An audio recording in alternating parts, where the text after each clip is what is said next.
CLAT PG aspirants. Welcome to Level Up CLAT PG, your one-stop solution for CLAT PG examination. My name is Shaurya, and today I'm going to discuss a very important case law of 2026. Okay, 2026. इसको याद रखिएगा. So मैंने आपसे यहाँ पे क्या बोला था? देखिए, मैं आपको एक बात बताता हूँ. On this channel मैंने एक चीज बोली थी. We don't just promise, we deliver. हम सिर्फ बातें नहीं फेंकते, हम काम भी करते. ये मैंने क्यों बोल रहा हूँ? क्योंकि मैंने बोला था कि यार देखो 2023 उसके जजमेंट्स भी आए, ठीक है, 2024 के जजमेंट्स आए, 25 भी कवर होगा और 2026 का मैंने बोला था कि यार ये, और 2022 भी कवर होगा, उसकी आप टेंशन ना लीजिए. 5 साल के जजमेंट्स में आपके टॉप 10 जो है कवर करूंगा और भी कवर करूंगा धीमे धीमे. काहे आप टेंशन लेते हो यार, हम है ना, मैं हूं ना. 2026 मैंने इसके लिए क्या बोला था कि एवरी मंथ जैसे जैसे मंथ पास होंगे मैं आपके लिए लैंडमार्क जजमेंट से मेरा मतलब जो सही में इंपॉर्टेंट हैं, जो कॉन्स्टिट्यूशनल बेंच के जजमेंट्स हैं, वो सब, ठीक है, जो भी थोड़े सुर्खियों में रहे वो जजमेंट्स को मैं लेके आऊंगा आपके लिए. अब ऐसा क्यों? देखो यार, लैंडमार्क जजमेंट्स मैं कोई नहीं होता डिसाइड करने वाला. इंपॉर्टेंट जजमेंट्स मैं तभी लेके आऊंगा जब सुप्रीम कोर्ट को इंपॉर्टेंट जजमेंट देगी. अगर वो देगी नहीं जजमेंट तो मैं कहां से ले आऊंगा जजमेंट. बट जो देगी जजमेंट्स वो मेरी गारंटी है, मैं आपके लिए लेके आऊंगा. And that is my assurance, because in this platform we only believe in one motto. एक ही मोटो है हमारा,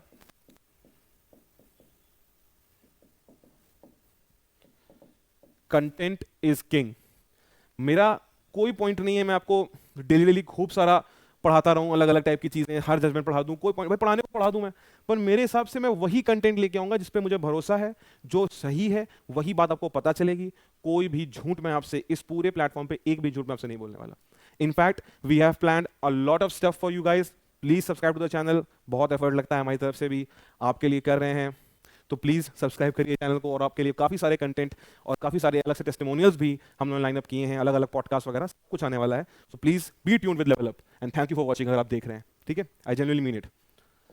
so before beginning the video, वही द रिचुअल्स, प्लीज ज्वाइन करिए हमारी कम्युनिटी को, level CLAT PG community on Telegram. उस पर आज भी एक क्वेश्चन अपडेट हुआ है, क्वेश्चन ऑफ द डे, ठीक है, और क्वेश्चन आपको मिलते रहेंगे. उन जजमेंट्स पे खासकर जरूर मिलेंगे, और भी मिलेंगे, पर उन जजमेंट्स पे तो जरूर मिलेंगे जो मैं पढ़ा रहा हूं यहां पे, ताकि आप ऐसे तैयारी करें कि आपके जजमेंट्स आपके तैयार होते हुए चलें. सिर्फ जजमेंट पढ़ने से कुछ नहीं होगा, तैयार भी होने चाहिए यार. अच्छे से तैयार रखो उन जजमेंट्स को, समझे? हाँ, तो जजमेंट्स तैयार रखोगे तो आपके लिए बेनिफिट है, क्योंकि आप ऐसे करते करते करते 50-60 जजमेंट्स और लाइक 700-800 क्वेश्चंस ऐसे तैयार हो जाएंगे यार आपके, ठीक है.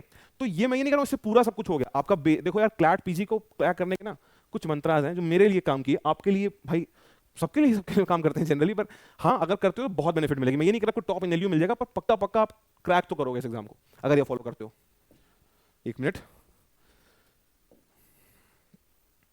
यस, पहली चीज भाई देखो, अपने बेसिक्स जो है ना वो एकदम क्लियर रखो. बेसिक्स आपके एकदम क्लियर होने चाहिए, फंडामेंटल्स, ठीक है, जो कि हम लोग कवर करेंगे इस पे चैनल पे. उसके अलावा और क्या चीजें?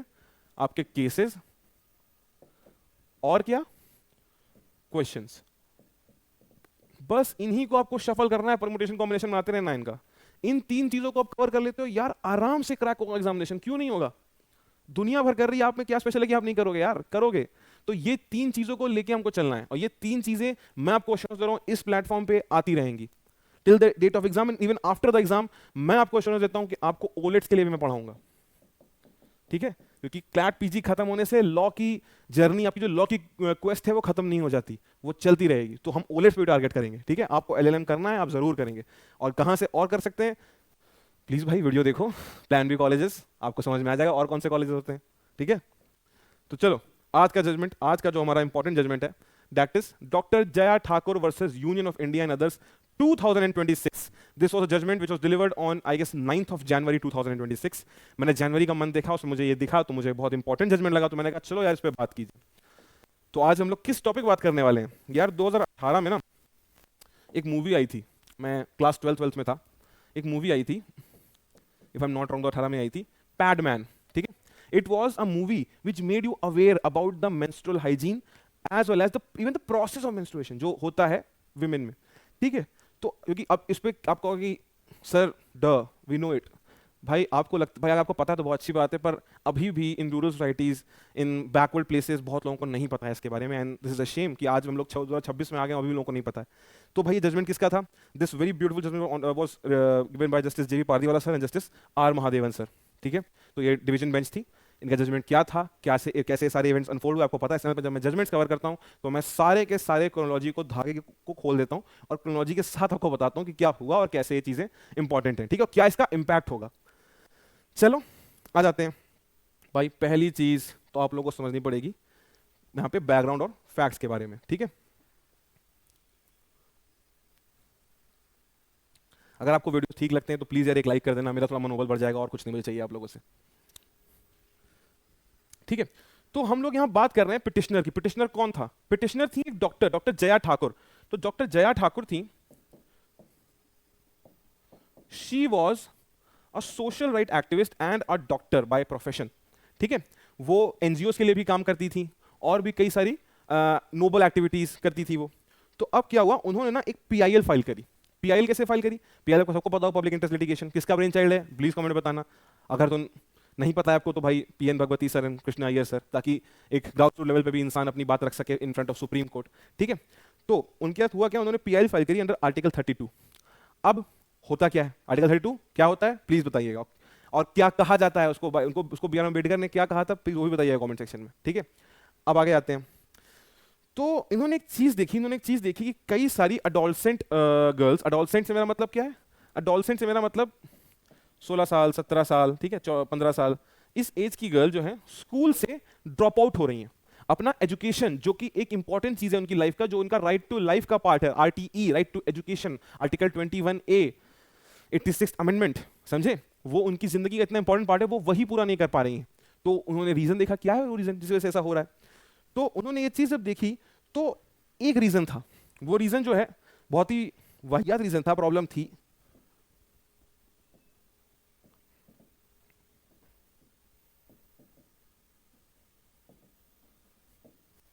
Lack of infrastructure. अब आप कहोगे लैक ऑफ इंफ्रास्ट्रक्चर से सर आपका क्या मतलब है? लैक ऑफ इंफ्रास्ट्रक्चर से मेरा मतलब है कि वहां पे मेंस्ट्रुअल हाइजीन के लिए इंफ्रास्ट्रक्चर नहीं था। अब आप कहेंगे मेंस्ट्रुएशन की हाइजीन कैसे होती है? ऑब्वियसली सर आपको सबको पता है, मुझे कोई शर्म नहीं है इस पे बात करने में, because I am a progressive guy, मुझे पता है इट्स अ नेचुरल प्रोसेस। देखिए हर जगह पे like this is a thing जहाँ पे आप बहुत हाइजीनिक वे में अपना काम करती हैं लड़कियां, लाइक ऑब्वियसली जो उनको करना होता है, ठीक है, जो पैड्स होते हैं वो पहनती हैं। अब उसकी जब प्रॉपर हाइजीन नहीं होगी तो how will they like continue their schooling? ठीक है, आप खुद सोचिए ये चीज, this is not a one time phenomena, ये हर महीने होता है एक लड़की के साथ, जिसके साथ वो लाइक 4 और 5 डेज उसको ये प्रॉब्लम, मतलब इस इशू से, अब इशू भी कहना उसको ठीक नहीं लग रहा है, इस प्रोसेस से गुजरना पड़ता है। ठीक है, तो उस समय उसके लिए अगर जो नेसेसरी इंफ्रास्ट्रक्चर है वही प्रोवाइडेड नहीं होगा तो वो कैसे अपनी पढ़ाई कंटिन्यू कर पाएगी? तो इस वजह से कई सारी लड़कियां ड्रॉप आउट कर रही थी और उनका एजुकेशन जो है रुक जा रहा था। अब ऐसा क्या हो रहा था, क्यों हो रहा था? देखो इसका सबसे बड़ा रीजन बताएं क्या था, कि हर स्टेट ने अपनी स्कीम चला रखी थी। लाइक कुछ स्टेट्स की स्कीम है, नॉट रॉन्ग एमपी की ही स्कीम है, सहेली सर करके ऐसा कुछ करके नाम है उसका, ठीक है, और भी कई स्टेट्स की स्कीम है जहां पे वो लोग उनकी स्कीम के थ्रू वो लोग इंफ्रास्ट्रक्चर प्रोवाइड करेंगे वुमेन को at school and work places, ताकि वो अपनी मेंस्ट्रुअल हाइजीन को मेंटेन कर सकें। बट जो गैप क्रिएट हो रहा था, जो लैक्यूना क्रिएट हो रही थी, वो कहां क्रिएट हो रही थी कि यार देखो, आप लोगों को, चलो मैं एक एग्जांपल देता हूं, सबने 1857 का रिवोल्ट तो पढ़ा ही होगा, ठीक है, अगर नहीं पढ़ा होगा तो पढ़ लेना ज़्यादा जाके, जिसको कई लोग सीपॉय म्यूटिनी भी कहते हैं। तो 1857 का जो रिवोल्ट हुआ था वो हमारा फर्स्ट वॉर ऑफ इंडिपेंडेंस कहा जाता है इंडियन हिस्टोरियंस के द्वारा, मैं भी उसको वही मानता हूँ। ठीक है, तो फर्स्ट वॉर ऑफ इंडिपेंडेंस जो हुआ उसमें हम लोग कैसे हार गए और 1947 में हम लोग कैसे इंडिपेंडेंस हम लोग की हो गई। उस समय एक सेंट्रलाइज्ड एफर्ट था और इस समय एक डिसेंट्रलाइज्ड प्रोटेस्ट थी अलग अलग एरिया में, जो कि ईजी होती है तोड़ना। ब्रिटिश गवर्नमेंट ने अलग अलग जगह पे ब्रीच किया सबको, और सबको अलग अलग अपने, सबके इरादे अलग अलग थे, सबके इरादे दूसरे थे, सबके इरादे आज़ादी से ज़्यादा अपनी आज़ादी थी। यहाँ थी हमारी डिमांड पूर्ण स्वराज, फुल इंडिपेंडेंस। तो सबने एक सेंट्रलाइज एफर्ट डाला और अंग्रेज चले गए। ठीक है, अच्छा हुआ चले गए। और अभी बात की जाए इसकी तो यहाँ पे नहीं हुआ। तो ये इसका मेरा बताने का मतलब क्या था, इसका टॉपिक से मैं कोई रिलेशन नहीं हो रहा, मैं एग्जांपल दे रहा हूँ। जो गैप यहाँ पे क्रिएट हो रहा है वो इसलिए हो रहा है कि हर स्टेट अपनी अलग से स्कीम्स निकाल रहा है। ठीक है, कुछ स्टेट नहीं निकाल रहे हैं, कुछ स्टेट निकाल दे रहे हैं, इम्प्लीमेंटेशन कोई ढंग से मॉनिटर हो नहीं रहा है। हमें जरूरत थी एक सेंट्रलाइज्ड स्कीम की। सेंट्रलाइज मतलब जहां पे सेंट्रल से एक स्कीम बन के आए, सेंटर से, और वो हर जगह, हर टेरिटरी ऑफ मतलब हर part of the Indian territory पे एप्लीकेबल हो। ये हम लोगों की नीड थी, this was the need of the hour जो एड्रेस करी इस केस ने। तो अभी तक आपको समझ में आ गया पिटिशनर कौन थी, प्रॉब्लम क्या थी और गैप कहां क्रिएट हो रहा था। अब आते हैं हम लोग आगे, जो हमारा अगला पॉइंट है दैट इज इश्यूज। ठीक है, इश्यूज को भी डील करते हैं यार। देखो यार मेरी बात सुनो, अच्छे से समझो मेरी बात को जो मैं कह रहा हूं। पहला इशू था, क्या जो राइट टू मेंस्ट्रुअल हेल्थ है वो एक fundamental facet of right to life and article 21। देखो आर्टिकल 21 को एक बात हमेशा मैं चैनल पे बोलता हूं कि आर्टिकल 21 या हमारा कोई भी आर्टिकल कॉन्स्टिट्यूशन का, वो एक स्टैटिक आर्टिकल नहीं है। वो क्या है?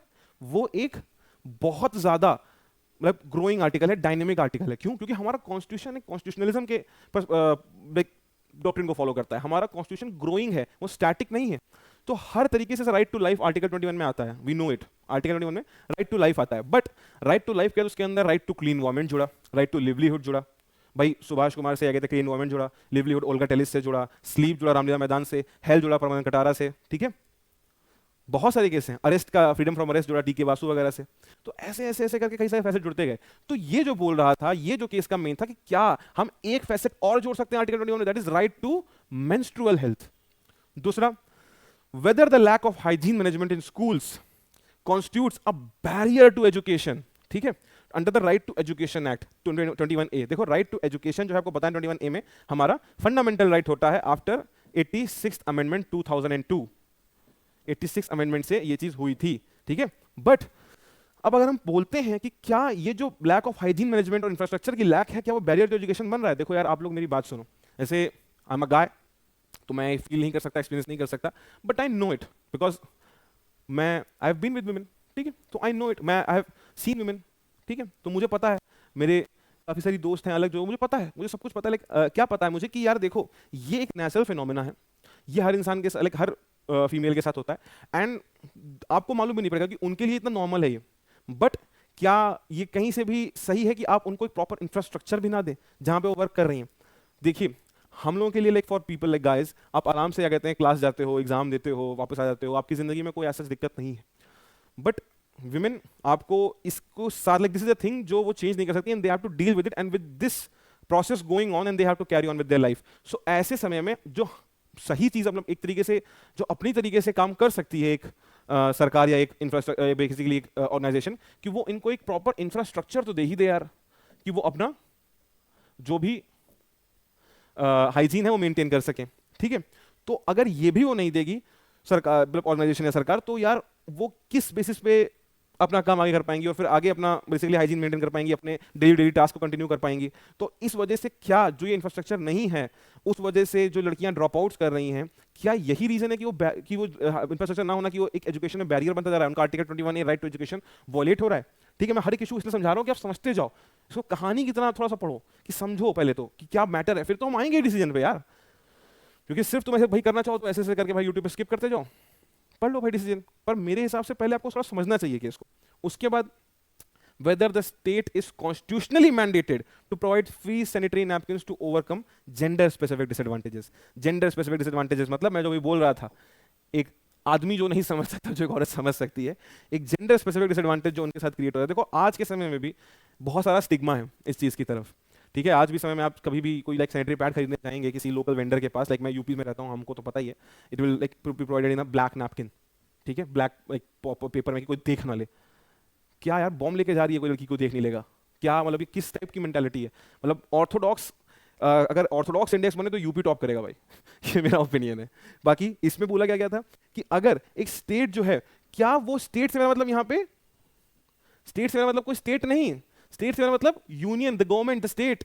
ठीक है, जो आर्टिकल 12 में वो कॉन्स्टिट्यूशनली, मतलब क्या कोई कॉन्स्टिट्यूशनल प्रोविजन उसको मैंडेट करता है कि वो एक फ्री सैनिटरी नैपकिन प्रोवाइड करे विमेन को, ताकि वो जेंडर स्पेसिफिक डिसएडवांटेजेस, जो डिसएडवांटेज मेल्स के साथ डिसएडवांटेज जो मेल को जिस प्रोसेस से गो थ्रू नहीं करना पड़ता, फीमेल्स को गो थ्रू करना पड़ता है, उससे उभर के उनके बराबर एक पैरी पासू फुटिंग पे, इक्वल फुटिंग पे खड़ी हो सके। क्या स्टेट के पास एक कॉन्स्टिट्यूशनल मैंडेट है स्टेट के ऊपर? और फाइनली जो करंट के स्कूल इंफ्रास्ट्रक्चर्स होते हैं, क्या उसमें lack of separate toilets violate करता है राइट टू इक्वालिटी, आर्टिकल 14?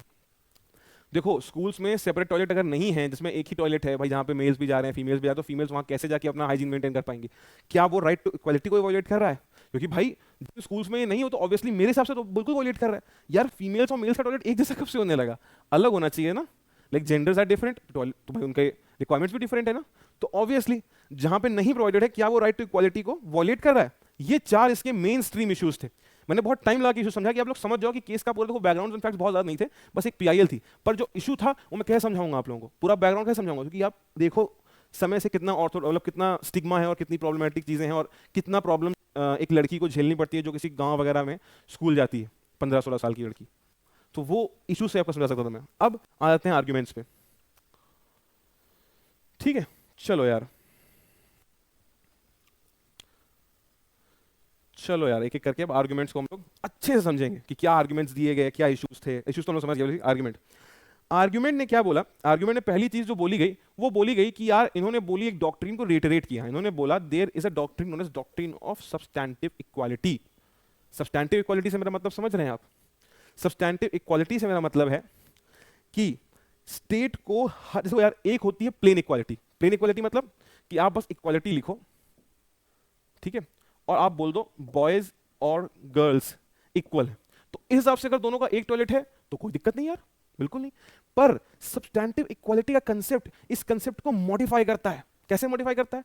ये एक मैंडेट लाता है स्टेट के ऊपर कि आप देखो यार, एक जेंडर की बायोलॉजिकल नीड्स अलग हैं, ठीक है? आप ये नहीं बोल सकते। अब भाई फेमिनिज्म का अगर कोई बात कर रहा हूं, मैं फेमिनिज्म की बात करता हूं, तो फेमिनिज्म में वो लड़कियां जो होती हैं, जो रियल फेमिनिस्ट होती हैं, वो यही चाहती हैं कि हम लड़कों के बराबर ट्रीट किया जाए, ये नहीं कि हम ऊपर। तो जो बराबर ट्रीट करने के बावजूद भी कुछ तो बायोलॉजिकल डिफरेंसेस हैं एक आदमी में और एक औरत में, तो वो डिफरेंसेस को तो एड्रेस करना पड़ेगा ना। इसी को कहते हैं सब्सटैंटिव इक्वालिटी। मतलब आप इक्वालिटी तो देख रहे हो, बट जहां नीड है वहां आप दो इक्वल्स को भी अनइक्वल मान के उसको स्पेशल नीड को एड्रेस कर रहे हो। This is known as substantive equality. तो ये आर्ग्यूमेंट था कि भाई एक इक्वालिटी की बात करो, औरतें और आदमी अगर इक्वल हैं तब भी आप ये समझिए कि सब्सटैंटिव इक्वालिटी का प्रिंसिपल लगाइए और ये देखिए उन दोनों की नीड्स अलग है। तो उनके वॉशरूम में उनके टॉयलेट जो होते हैं, उनके वॉशरूम वो एक नहीं हो सकते, उनको अलग अलग वॉशरूम दिए जाएंगे to help women maintain a proper hygiene during their menstruation period. Finally इन्होंने एक चीज बोली, education is a multiplier right. ठीक है, देखो अब इसका मतलब क्या था? Education is a multiplier right से मेरा मतलब है, यहां पे जो लिखा हुआ है कि अगर एक औरत जो है वो अपने इन सब मतलब जिस वजह से मतलब बेसिकली उसके यहाँ पे हाइजीन नहीं है, उसे कॉलेज से ड्रॉप आउट या स्कूल से ड्रॉप आउट ले रही है, तो एक मल्टीप्लायर इफेक्ट हो रहा है। क्या इफेक्ट हो रहा है? कि उसकी एजुकेशन पूरी नहीं हो पा रही है, तो यार कल को उसको जॉब भी करना चाहिए तो अपॉर्चुनिटीज नहीं मिलेंगी। क्योंकि आज के समय में if you are not educated, how will you get the opportunities to, like अगर मैं यहाँ पढ़ा रहा हूँ, ठीक है, तो मैंने अपनी डिग्री एनएलयू से करी है, ठीक है, तब मैं आपको पढ़ा रहा हूं, तब आप लोग मुझसे पढ़ भी रहे हो, मेरा भरोसा भी कर रहे हो कि हाँ यार देखो इसने खुद भी ये किया है काम, तो ये हम सही कर रहा होगा। फिर कुछ भी आप लोग मेरा कंटेंट देख के भरोसा करो, कैसे भी एजुकेशन तो मान रहे हो ना। Education is a must thing, मतलब आपको होनी चाहिए, एजुकेशन मस्ट है। और वो अगर किसी का हैम्पर हो रहा है जस्ट बिकॉज उसको इंफ्रास्ट्रक्चर नहीं मिल रहा है, एक सब्सटैंटिव इक्वालिटी नहीं मिल रही है, तो वो तो एक मल्टीप्लायर इफेक्ट दे रहा है कि उसकी अपॉर्चुनिटी भी आगे जाके कैंसिल होती जा रही है। वो कैसे खड़ी होगी इक्वालिटी पे मर्दों के साथ? और फाइनल, द साइलेंट बैरियर। इससे मेरा मतलब क्या है? साइलेंट बैरियर से मेरा मतलब है कि जो स्टिग्मा, ठीक है, अब देखो साइलेंट बैरियर से मेरा मतलब स्टिग्मा कैसे? देखो यार, कई सारे बातें जो होती हैं वो सिर्फ होती नहीं है, मतलब वो मतलब मुंह से बोली जाती है पर अंडरस्टूड होती हैं। अब जो यहाँ पे ये बैरियर तो है, देखो जो फीमेल के साथ हो रहा है वो गलत हो रहा है, पर वो आवाज भी ढंग से नहीं उठा सकती क्योंकि इतना सारा स्टिग्मा अटैच्ड है इस प्रोसेस से। आज भी जब एक पैडमैन मूवी में सीन था कि एक लड़की को पहली बार उसके पीरियड्स मिल आते हैं तो उसको घर से बाहर सुला दिया जाता है, और वहाँ एक मतलब रूल दिखाया गया था एमपी के किसी पर्टिकुलर टाउन में कि वहाँ पे बाहर दिखा मतलब सुला देते हैं बच्चों को कि भाई जिनके पीरियड्स आ रहे हैं कि आप अब घर अपवित्र हो जाएगा। ये मैंने देखा है, और आज भी मैं देखता हूँ बहुत जगहों पर ऐसा होता है कि मंदिर नहीं जा सकते तुम। सबरीमाला इशू इतना बड़ा इशू हुआ इसी से रिलेटेड, ठीक है। तो बहुत सारी चीज़ें कि आप अपवित्र हो गए हो, आप अपवित्र, और ये कैसी पवित्रता है भाई, ये कौन डिफाइन कर रहा है पवित्र क्या होता है अपवित्र क्या होता है? बट बेसिकली मेरा पॉइंट यहाँ पे क्या है, जब इतना सारा अपवित्रता और दुनिया भर की चीजें स्टिग्मा से अटैच हो, तो लड़कियां अपनी वॉइस भी रेज नहीं कर पा रही हैं। तो ये तीन आर्ग्यूमेंट्स थे। पहला, सब्सटैंटिव इक्वालिटी ब्रीच हो रही है, दूसरा इसका ब्रीच होने से मल्टीप्लायर इफेक्ट हो रहा है, और तीसरा लड़कियां अपनी वॉइस भी नहीं रेज कर पा रही क्योंकि एक साइलेंट बैरियर क्रिएटेड है, एक स्टिग्मा अटैच्ड है। अब आते हैं रिस्पोंडेंट के आर्ग्यूमेंट्स पे आने के। मेरा मन तो नहीं है वहां पे आने का, पर आना तो पड़ेगा यार। तो चलो, इन्होंने बोला कि जो हेल्थ और एजुकेशन है ये स्टेट की रिस्पॉन्सिबिलिटी है। अब इससे मेरा क्या मतलब है समझो, मैंने जब आप लोग कॉन्स्टी में आगे आपको पढ़ाऊंगा आर्टिकल 246, तो आप देखोगे हमारा जो कॉन्स्टिट्यूशन है वो एक फेडरल स्ट्रक्चर में आता है। फेडरल स्ट्रक्चर मतलब हमारे यहाँ सेंटर और स्टेट की पावर डिवाइडेड है, 3 लिस्ट में डिवाइडेड है। List 1 union list, list 2 state list. Union list में सेंटर, यूनियन लिस्ट के सब्जेक्ट पे सेंटर आपका लॉ बनाता है, स्टेट लिस्ट सब्जेक्ट पे स्टेट लॉ बनाता है। एक कॉन्करेंट लिस्ट जिसपे दोनों ही लॉ बना सकते हैं पर सेंटर का प्रिवेल करेगा, क्योंकि हम लोग more into parliamentary side of government है। बट अब अगर बात की जाए तो इन्होंने यहाँ पे क्या बोला, स्टेट उन्होंने रिस्पोंडेंट ने, स्टेट ने, कि यार देखो जो ये एजुकेशन है और हेल्थ है ये स्टेट लिस्ट के बेसिकली वो हैं एलिमेंट्स, इस पे सेंट्रल लॉ कैसे बना सकता है? इस पे सेंट्रलाइज स्कीम लाना is not the right way, मतलब ये हमारा बेसिकली ये हमारी कॉम्पिटेंसी नहीं है कि हम ये स्टेट लिस्ट कमेटी पे स्टेट ही लॉ बनाते हैं, हम लॉ नहीं बना सकते। हालांकि सेंटर भी स्टेट के उस पर लॉ बना सकता है नेशनल इंपॉर्टेंस में, और भी कई इंस्टेंसेस पे, उन लोग कॉन्स्टी पढ़ेंगे तो उस पर आएंगे, ठीक है, धीमे धीमे धीमे धीमे नोट। चलो आगे आते हैं अभी फेडरल स्ट्रक्चर। फेडरल स्ट्रक्चर का उन्होंने एक गार्ब लिया, बोला कि हम सेंट्रल गवर्नमेंट है, हम स्टेट गवर्नमेंट की लिस्ट वाले आइटम्स पे कोई भी लॉ नहीं बना सकते, ये उनका पॉइंट था पहला। और दूसरा पॉलिसी इन प्रोग्रेस, इसको तुमको नाम समझ में आ गया होगा, काम चल रहा है, काम चल रहा है। बेसिकली इन्होंने बोला कि हमने एक नेशनल मेंस्ट्रुअल हाइजीन पॉलिसी जो है वो ड्राफ्ट करी है, उस पर काम चल रहा है, we will come up with a new law very soon, ठीक है। बट बिफोर मतलब भी कंसिडरेशन है, पर हम लोगों को पहले उसको पहले देखो दो चीज़ों ने बोला कि हमें पहले उसकी एक तरीके से फाइनलिटी देनी पड़ेगी, फाइनलिटी देखनी पड़ेगी, ठीक है। पहले उसको एडमिनिस्ट्रेटिव फाइनलिटी दिलानी पड़ेगी और एक जुडिशियल एंगल से परखना पड़ेगा, तब जाके हम उसको ला सकते हैं। तो उन्होंने इन दो चीज़ों को बोला कि यार हम एक पॉलिसी बना रहे हैं प्रोग्रेस में, पर पहले वो फाइनलाइज करनी पड़ेगी और एक जुडिशियल एंगल से उसको जज करना पड़ेगा, तब जाके हम कह सकते हैं कि हाँ हो जाएगा यार, काम हो जाएगा। अब आपको आई गेस मेरी बात थोड़ी समझ में आ रही होगी कि इनके आर्गुमेंट्स कितने ही अजीब थे, पर चलो फिर भी आर्गुमेंट समझ में आ गए आपको सबके। अब आ जाते हैं प्रोविजंस इन्वॉल्व पे, ठीक है। देखो, और कोई भी चीज़ पढ़ रहे हो तो प्रोविजन तो इन्वॉल्व तुमको पढ़ना ही पड़ेंगे यार, वरना पॉइंट कोई नहीं है पढ़ने का। चलो आर्टिकल 14, आर्टिकल 14 सबको पता होगा आर्टिकल 14 क्या होता है। Article 14 is nothing but right to equality. जो कैसे ब्रीच हो रहा है आपको खुद को पता है, जब भाई सब्सटैंटिव इक्वालिटी एक राइट टू इक्वालिटी का फैसेट है, उसी को आप रिकॉग्नाइज ना करके उसी को आप पीछे करते जा रहे हो, ड्राउन कर रहे हो, तो राइट टू इक्वालिटी तो ब्रीच होगा ही यार। क्योंकि भाई एक लड़की जो पढ़ नहीं पा रही है उसकी अपॉर्चुनिटी तो स्क्वांडर हो रही है, तो वो उसकी क्वालिटी नहीं ब्रीच हो रही है। दूसरी चीज 21 भाई एजुकेशन लाइफ का मैंने कहा बहुत इंपॉर्टेंट पार्ट है, फैसेट है, तो राइट टू लाइफ का। और भाई मेंस्ट्रुअल हेल्थ भी राइट टू लाइफ के लिए। भाई देखो, एक चीज जब किसी इंसान के साथ कभी कभार हो तो बात अलग है, पर जब वो एक प्रोसेस है जो उसको महीने में महीने होने ही वाला है, तो उसकी हाइजीन, मेरा ओपिनियन है, उसकी हाइजीन मेंटेन कर पाना उस इंसान के लिए एक राइट टू लाइफ का मैटर बन जाता है। राइट टू स्लीप, सोना डेली करते हो ना, right to health, right to clean environment, ये आपके लाइफ के पार्ट है। तो फॉर वुमेन मेंस्ट्रुअल हाइजीन भी उनकी लाइफ का पार्ट है। तो right to life, right to education, क्योंकि उनकी ड्रॉप आउट की वजह से एजुकेशन भी रुक रही, तो ये right to life, right to education भी मैटर में आ गया था। और article section 19 of RT act ये बेसिकली क्या करता है, ये सेट करता है एक standard for school infrastructure.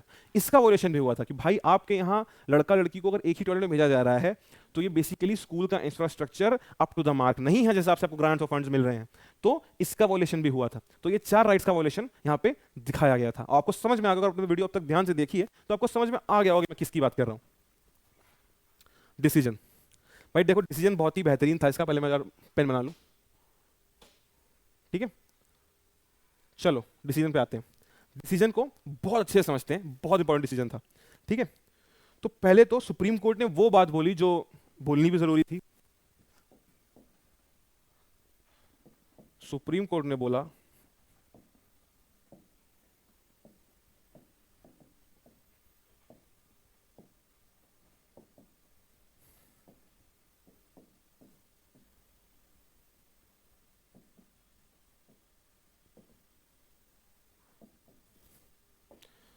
Menstrual health is a part of fundamental right. ये जो पूरी डिबेट थी इसी एक स्टेटमेंट से एंड हो जाती है। और आगे सुप्रीम कोर्ट ने जो राइट्स थे, जैसे जो एक ऑटोनॉमी और प्राइवेसी का राइट एक औरत के पास होना चाहिए, उसको भी रिकॉग्नाइज किया कि women to have the right of dignity, autonomy मतलब खुद की मर्जी, और प्रिवेसी, प्रिवेसी मतलब उनके वॉशरूम्स अलग होने चाहिए, कुछ चीजें जो उनको है तो उनकी पर्सनल है तो उनको प्रिवेसी मिलनी चाहिए। डिग्निटी, उनको पूरा हक है डिग्निटी का। दूसरा ऑटोनॉमी, ऑटोनॉमी मतलब उनके पास अपना हक होना चाहिए कि कब वो क्या करेंगे। आप उनको किसी भी तरीके से सिचुएशन क्रिएट करके फोर्स नहीं कर सकते कि वो स्कूल से ड्रॉप आउट हो जाए। आपकी सिचुएशन, भाई आप भले फोर्स ना कर रहे हो, आपकी क्रिएटेड सिचुएशन तो ऐसी ना कि उनको ड्रॉप आउट लेना पड़ रहा है, ठीक है। और डिग्निटी से मेरा मतलब वही जो बात मैं हर बार बोलता हूँ चैनल पे, एक आदमी की एग्जिस्टेंस में और एक जानवर की एग्जिस्टेंस में बहुत बड़ा फर्क होता है। अगेन आई एम ट्रिगरिंग सब animal lovers, but I will do so, क्योंकि बताना जरूरी है। जो लॉ बोलता है हमारा काम वो बताना है, जो अच्छा लगता है वो बताना नहीं है। तो भाई एक आदमी की और एक जानवर की एग्जिस्टेंस में बहुत बड़ा फर्क होता है। एक आदमी जो होता है वो डिग्निटी से रिजर्व करता जीना, और एक जानवर की एग्जिस्टेंस से बहुत अच्छे तरीके से जीना। आप देखते होगे स्ट्रीट डॉग्स सड़क पे चल रहे हैं ऐसे ही, कभी गाड़ियां आती हैं कुचल चल देती हैं उनको, कोई केस नहीं होता, कुछ नहीं होता, ठीक है। बहुत लोग कहेंगे होना चाहिए, मुझे नहीं पता, इसमें ओपिनियन नहीं मेरा कोई ऐसा खास, बट अगर आप सड़क पे जा रहे हो, आप एक आदमी को कुचल दो, तब केस होगा, समझे, तब केस होगा।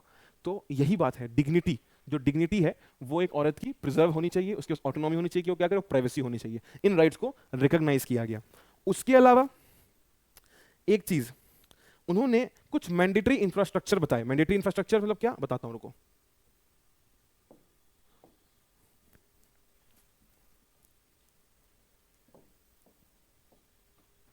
रुको बताता हूं। मैंडेटरी इंफ्रास्ट्रक्चर में उन्होंने पहली चीज तो बोली कि women and main must have separate toilets. दोनों के नीड्स अलग है, दोनों के टॉयलेट सेपरेट होने चाहिए, ठीक है।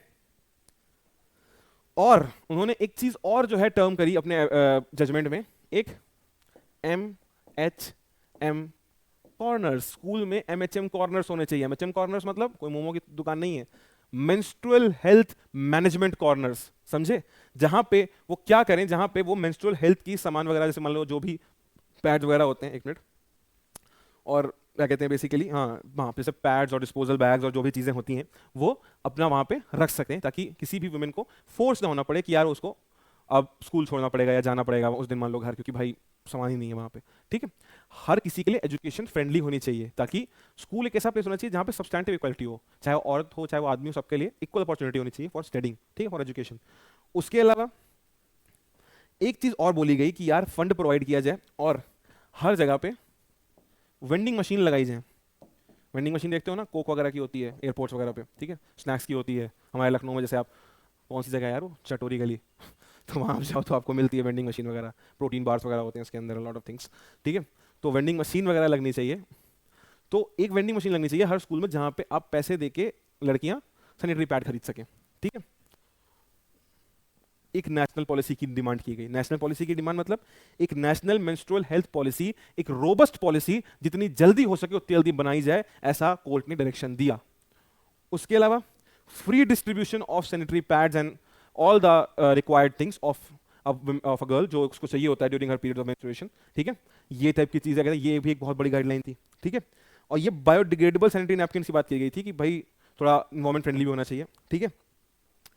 उसके अलावा और इसमें भी एक चीज बोली गई कि ये क्लासेस 6 to 12 के लिए, ठीक है, 6 to 12 के लिए ये चीज बोली गई। आगे आते हैं, एक और लास्ट चीज बोली गई कि जो भी पॉलिसी यहां पे दी गई है वो कॉन्स्टेंटली मॉनिटर होगी। कौन मॉनिटर करेगा, एक कमिटी बनेगी, वो कमिटी जो है इस पॉलिसी के इंप्लीमेंटेशन को कॉन्स्टेंटली मॉनिटर करेगी, हमेशा मॉनिटर करेगी, ताकि ये देखा जाए कि ये जो 4 चीजें बोली गई हैं, like recognition of rights, mandatory infrastructure, vending machine वगैरह, ठीक है, और हमारा free distribution of biodegradable napkin to 6 to 12 के बच्चों को, वो फॉलो हो रही है कि नहीं। तो this was the judgment of Jaya Thakur versus union of India. I hope you like the video. यही आ कहते हैं आज का जजमेंट था जो मैंने कवर करना था। आई होप आपको समझ में आया हो कि मैं क्या बताना चाह रहा हूँ, ठीक है। And finally I will again say please subscribe to level up CLAT PG, enjoy this Telegram community, क्योंकि हम आपके लिए काफ़ी सारा कंटेंट लेके आने वाले हैं, एंड वी लव इट जब आप हमारा काम अप्रिशिएट करते हो किसी भी फॉर्म में। तो thank you for watching the video and keep preparing, keep hustling. जरूर निकलेगा क्लैट पीजी यार, क्यों नहीं निकलेगा। Thank you. Shaurya Shukla signing off.